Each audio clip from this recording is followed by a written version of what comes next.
Hello everyone and welcome back to Salted Souls Gallery Home Studio. In today's video, I'm going to teach you how to make your own art prints.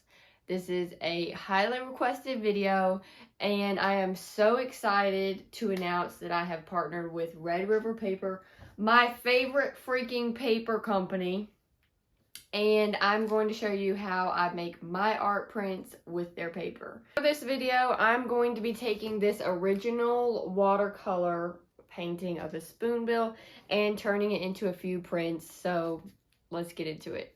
First things first, you're going to want a good printer. So definitely do your research and decide what printer works best for you and the type of art that you create.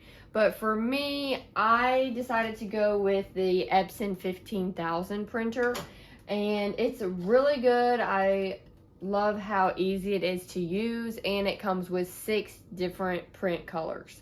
So starting out, this is what I got about 5 years ago. I took a year to kind of, learn it and really just have fun with it. And then now I have really honed in on my skills using it to make my prints and whatnot. The second thing you will need is a scanner.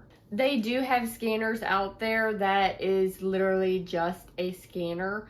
But for the money, I decided that I needed a normal printer as well. So that's why I got the 2-in-1. This I use to print my packing slips. Anything that's not fine art, I use this printer for. Now it's time to talk paper. Red River Paper. It's linked below. And they have so many different kinds. This is my paper for my greeting cards. And it's already pre-folded and everything. It's so high quality. So you get this box. It comes so nicely shipped, like nothing will get messed up. As soon as you open it up, it's going to come with this paper. And this paper is everything that you need to know, honestly, to get your prints going. It has the type of printer you can use with it, the ICC profiles, which is so important to get the right color for the paper that you're using. So every kind of paper that you get comes with its own little card, and then this is just a safety protector for the paper. And this is a high gloss paper that I just got that I'm excited to use for some postcards. For a lot of my fine art prints, I use, it's called Polar Matte, and I'll show you that. This is the 60-pound Polar Matte in 5x7, which is a pretty popular size, but it comes ready to go in the printer. So if you pick it up out of the box, this is the side that goes into the printer. You can tell it has a matte side and then like a flat matte side. So you definitely want to use the proper side when putting it into the printer. I'm going to just place this in the scanner and close it up, and let's hop on the computer. You're going to go down here to printers and scanners, and then you're going to select your printer, go to scanner settings, open scanner, and then let me just move myself over here. Make sure you're on flatbed, JPEG, and you want to go to the highest DPI possible. Right now, I'm just going to do 300. So I'm going to hit scan, and it's going to start scanning. It can take a few minutes depending on what kind of scanner you have. And obviously, if you can go higher than 300, do it. But for the sake of this video, I'm just going to do 300 because it takes a lot less time. So you're going to hit view. This is what our scan is looking like, and I'm going to go ahead and open this with Photoshop.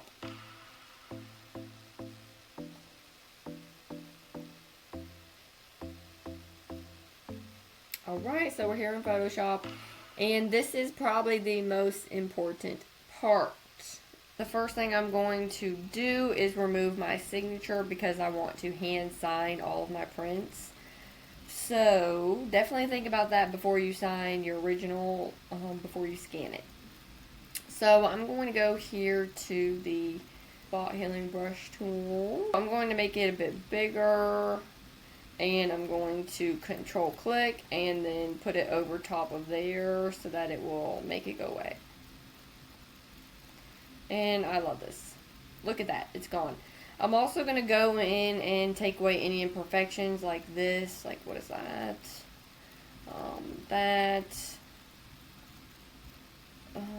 Just scroll down. And you can remove the background. For this one, I'm just going to leave it. I'm going to show you some trial and error, which you would definitely come across in the printing process. You probably want to print at least 2 or 3 samples, and then you'll know how you really want it. So I'm going to go to print, and this is going to pop up. What I'm going to do is make sure I have the correct printer here. Then I'm going to go to print settings. First thing you look at print settings, where your paper is coming from. In this case, it's going to be in the rear feed. I'm using a 5x7. It's going to be a portrait. Okay, now you're going to come here and pick the proper paper type. With the Red River Polar Matte paper, it's also the same as the Premium Presentation Paper Matte for my Epson. When you get those little papers with your actual paper, it will tell you the paper types that it's called for your printer. Okay, it's obviously going to be in color. For quality, it's going to be high quality since this is a fine art print. If I was doing like a note card, it would be the standard quality. Okay, moving on. Once you have that all set up, you're going to go to here, more options.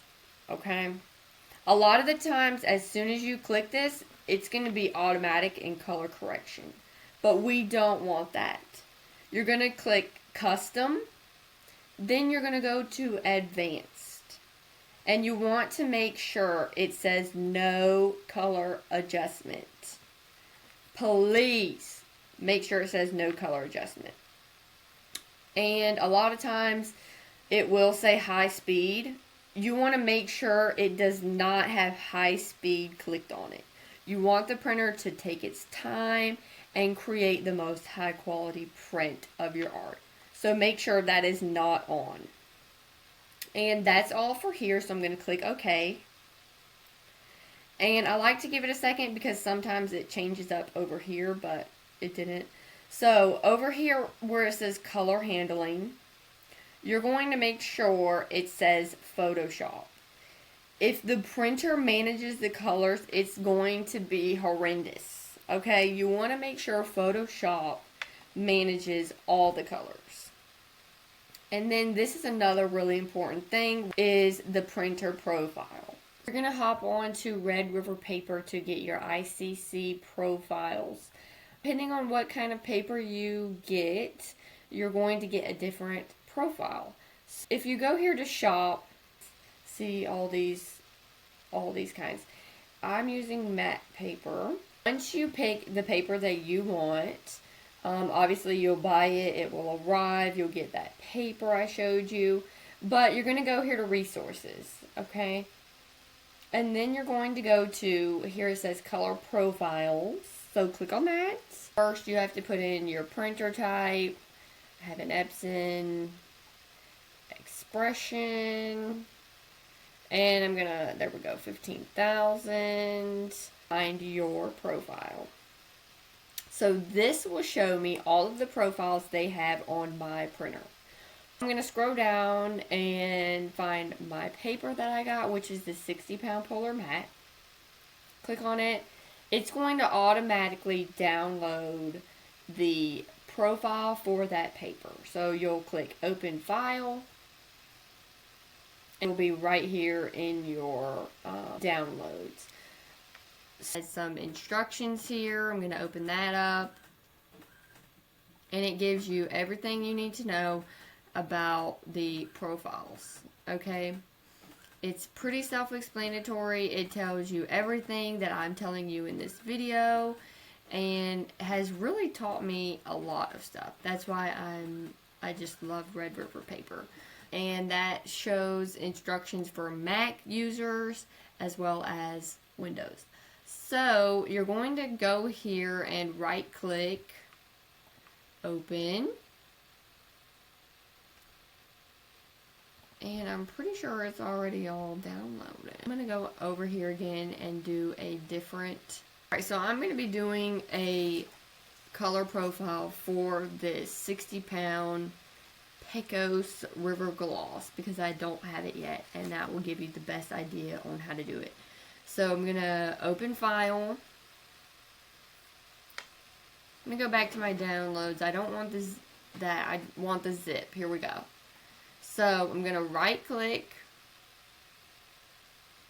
extract all. And then I'm going to extract.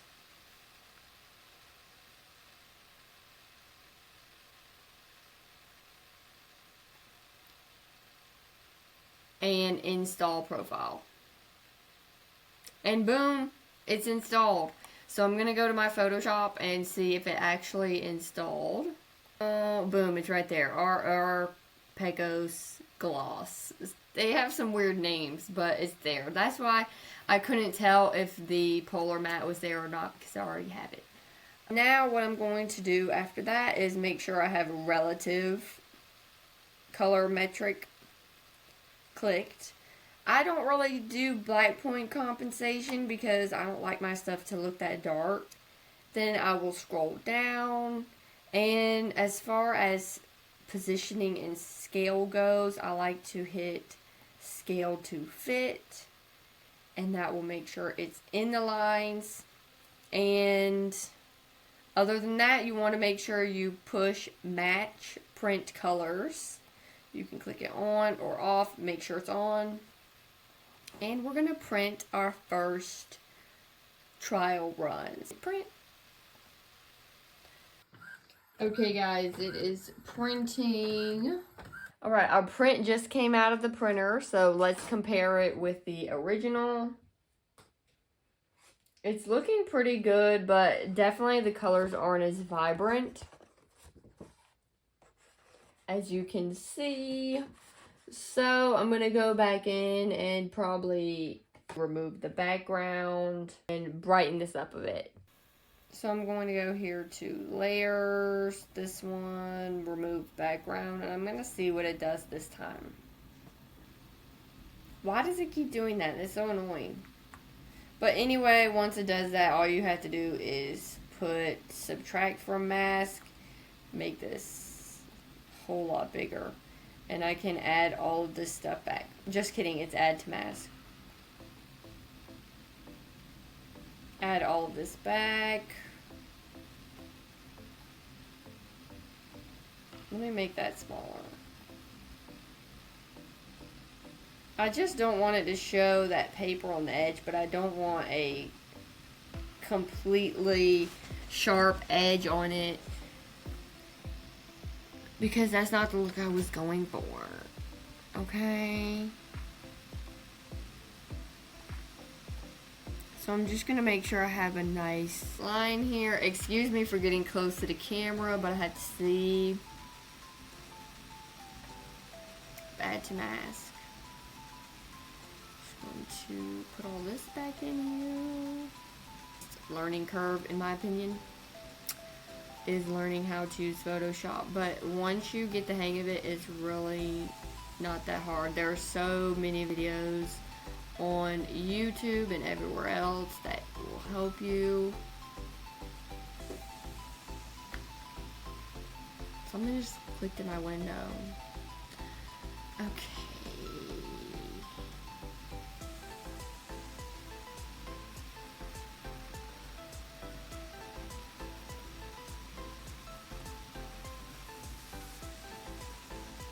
Alright, this should brighten it up a whole lot more.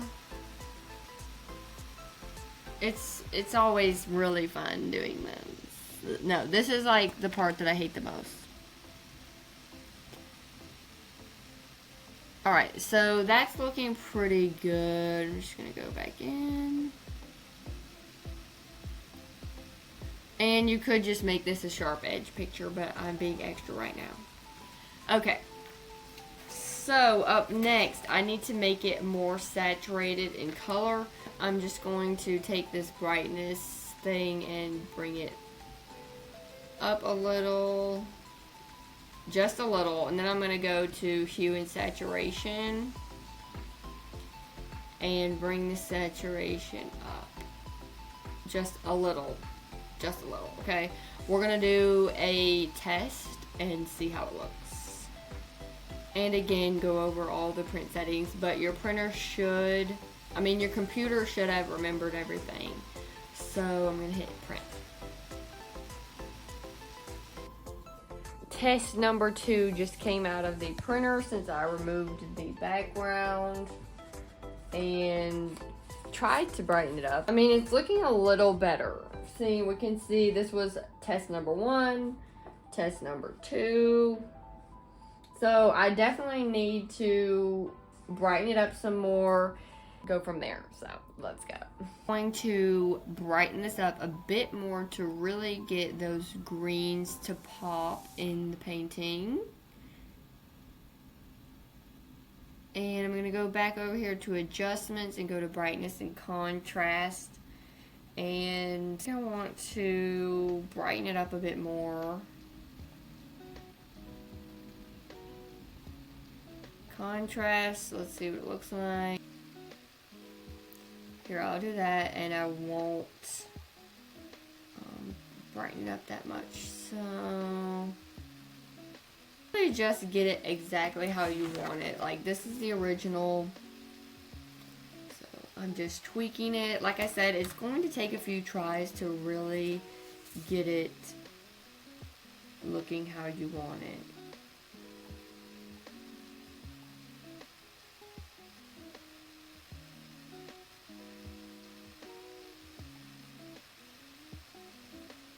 Alright, so I think I like how that is.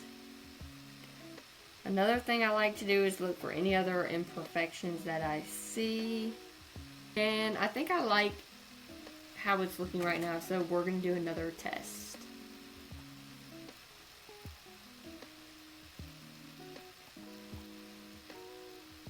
Okay, so the third trial run just came out of the printer, and it's pretty freaking close. So this is the original and the print.